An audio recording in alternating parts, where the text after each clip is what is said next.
Hello, today we're about to embark on a journey deep into my mind as we go through one of my prospect list. We're going to watch and see how I prospect. Let's do it, shall we?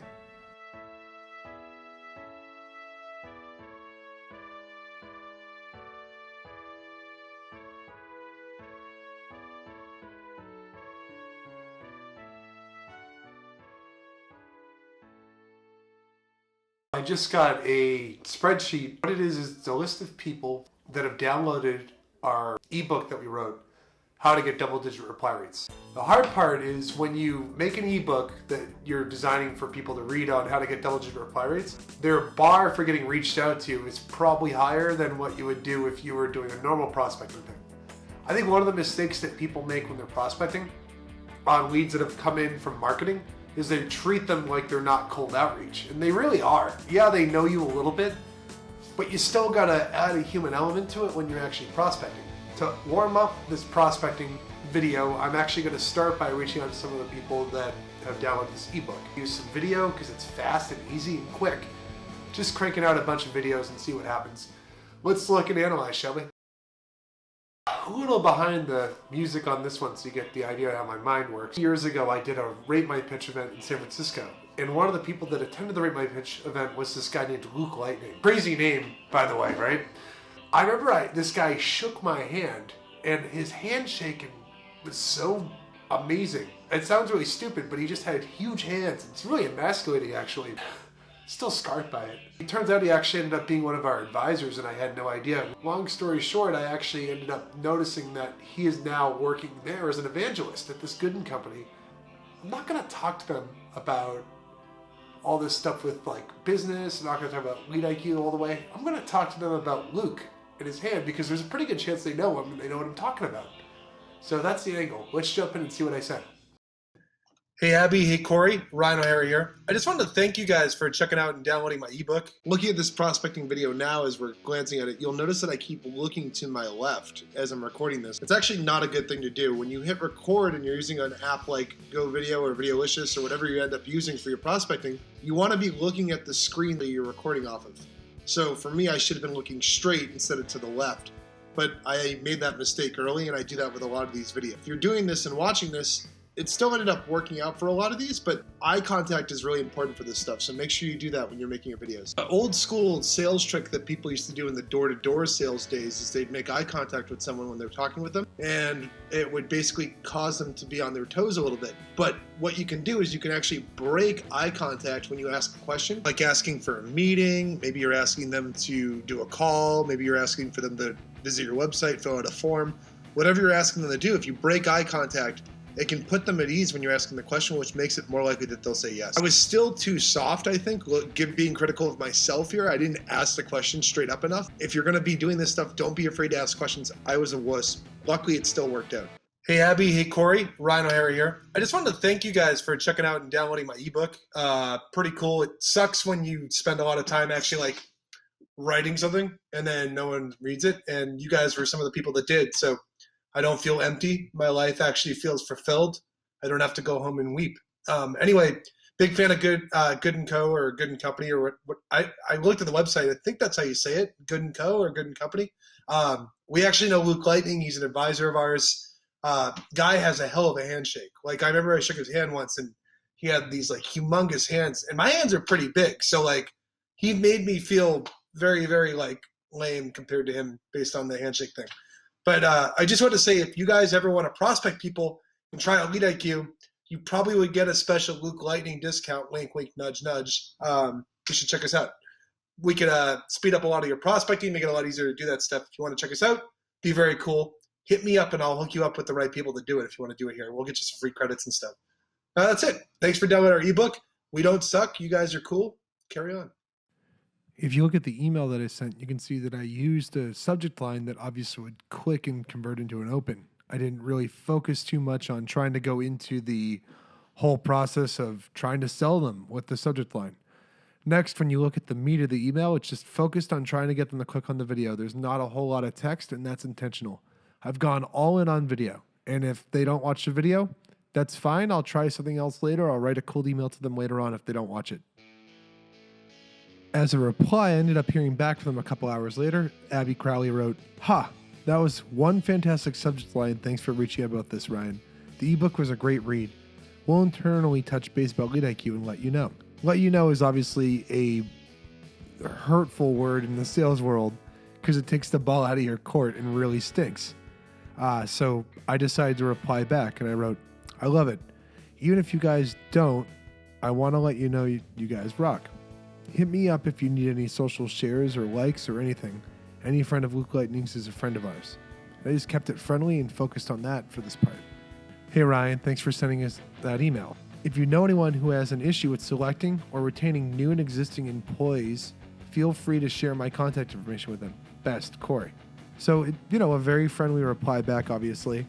And I saw this and I'm realizing, man, he left the ball out of my court still, but let me see what I can do to keep the conversation going. So I replied back, "Will do. Who are you targeting? Let me have an intern build you a little prospecting list." And I CC'd an intern. If you're a BDR here or you work somewhere, you can do something here where you give a little to your prospect. Give them something else instead. Think of something else you can do to provide value for them. In this case, I had the luxury, obviously, of having an intern do this for me. So Corey ended up actually emailing us and saying, "Hey, I want to go after these prospects." He gave us some accounts. I had Isabel build a prospect list really quickly, emailed it back. Hopefully this isn't stupid, but I just basically said, "Hey, we just gave you some fish. If you want to learn how to catch fish yourself, so you don't have to go to the fish market, we can set you up with a demo." It took Isabel less than 4 minutes to build this list for you. Long story short, got the meeting booked, handed it off to a rep, and the rest is history. The whole idea here is that I took a reply and turned the reply into an opportunity by giving. So, a little background on Vorsight. There's a company called Vorsight. They're an on-demand SDR firm. They do a lot of really great content. They're really well known, and they help a lot of companies with outbound stuff. They'd be a really good prospect for us. We did a call with two of the people that work there, Rachel and Mark, back in April.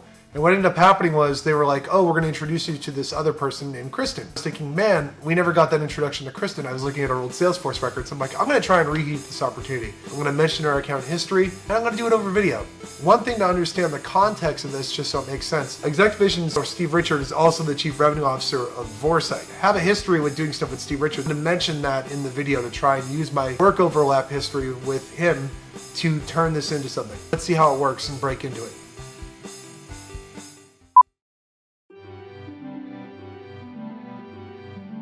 Hey Mark, hey Rachel, Ryan O'Hara here. I was sitting by fireside whittling a walking stick or whatever people whittle. What is whittling? Is that like carving wood or something? Anyway, it doesn't matter. I actually wanted to reach out to you guys because I saw that Jeremy and Steve were working with you guys and giving you a demo of Lead IQ, and we noticed that we actually haven't heard back from you in a couple weeks actually. It kind of bums us out because Vorsight is literally like the Avengers of prospecting to us. You guys are all superheroes. We see people all the time that had worked there that move on and go manage a prospecting team afterward. They've all done incredible things. I've actually respect Steve Richard so much. Literally, I model my haircut after him. This is the straight to DVD version of his haircut actually. Don't know how he does it, but Steve Richard is actually a hero of mine. I'm excited to do a call camp with him last November. Anyway, I'm a huge fan of Vorsight.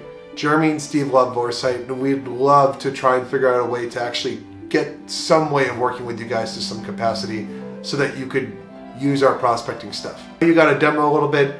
We think that it could be a really cool combination for you guys because we can get you cell phones instead of direct dials, which lets you skip gatekeepers, a better workflow so that you can research the prospects you're working online.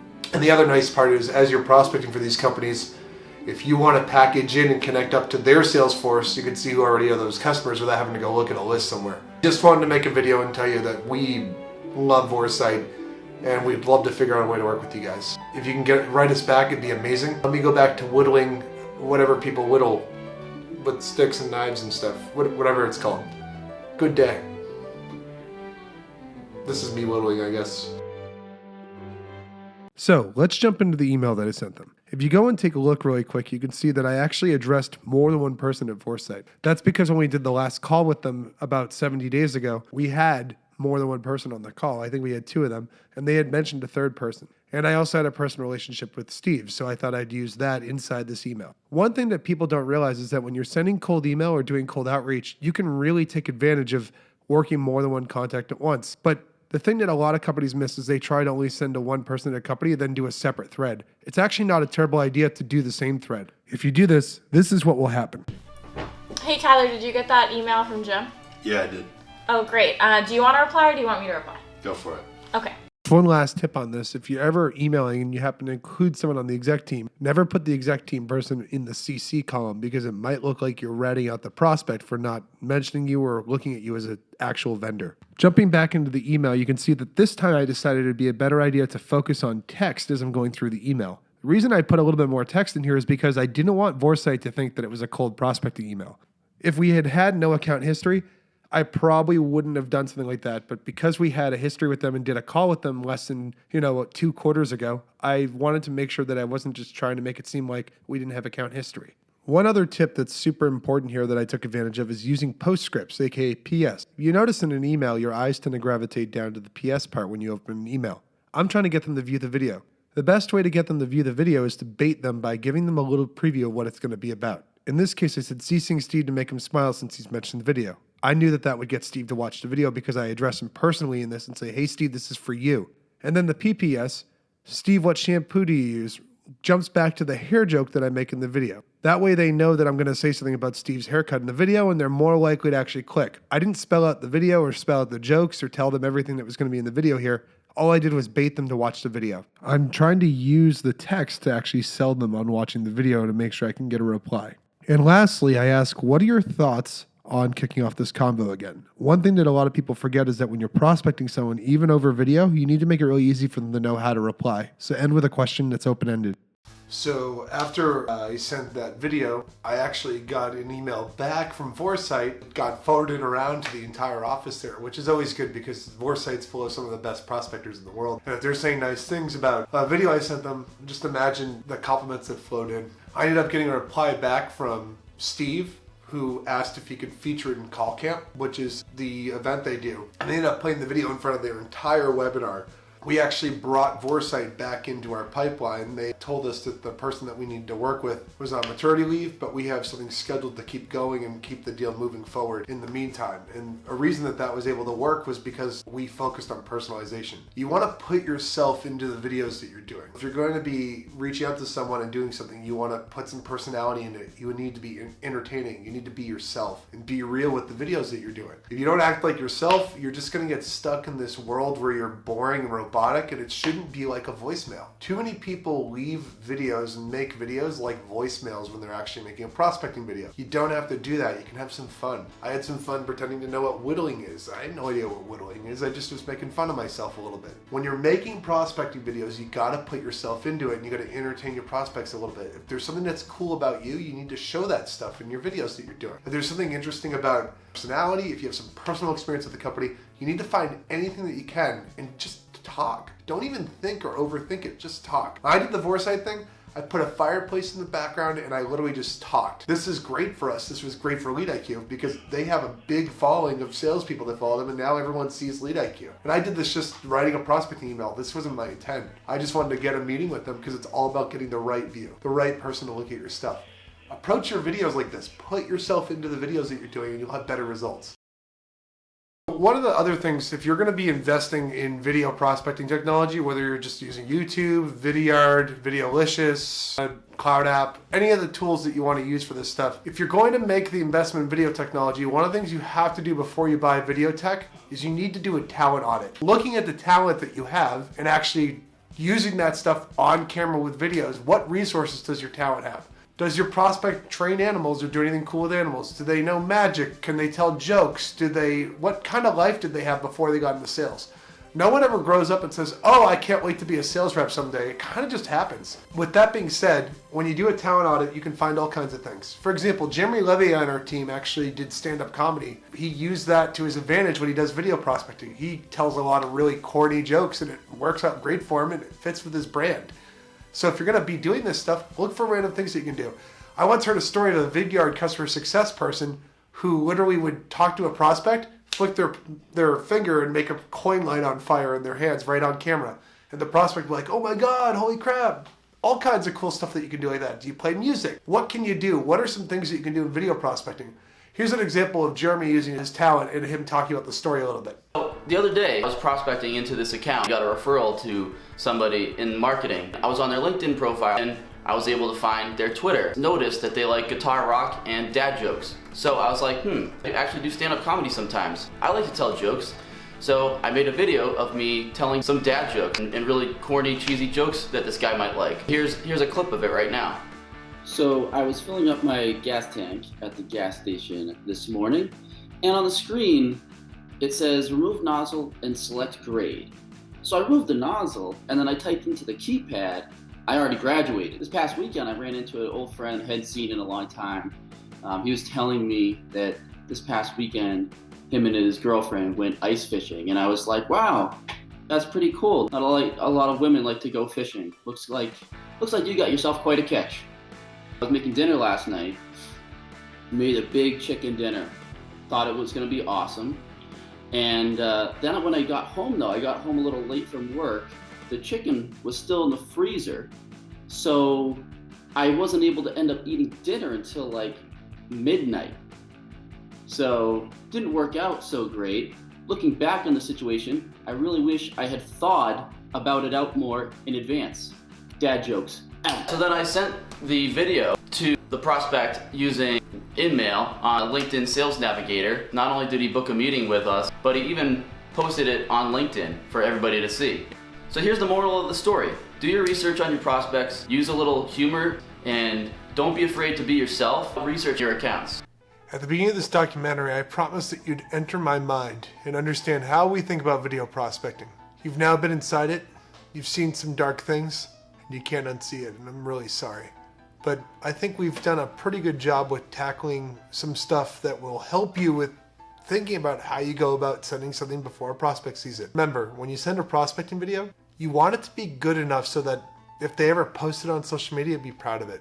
If you're not proud of the work you're doing, you're not sending a good prospecting video. You want people to be proud about the stuff you're doing. Pretend everyone in the world that you've met is going to see the video that you made. And if you can approach it like that, your video is going to be a lot better than just dogging it and not putting the full effort in. Now, if you excuse me, I'm going to go. Take all this that you've learned and be mighty. Godspeed.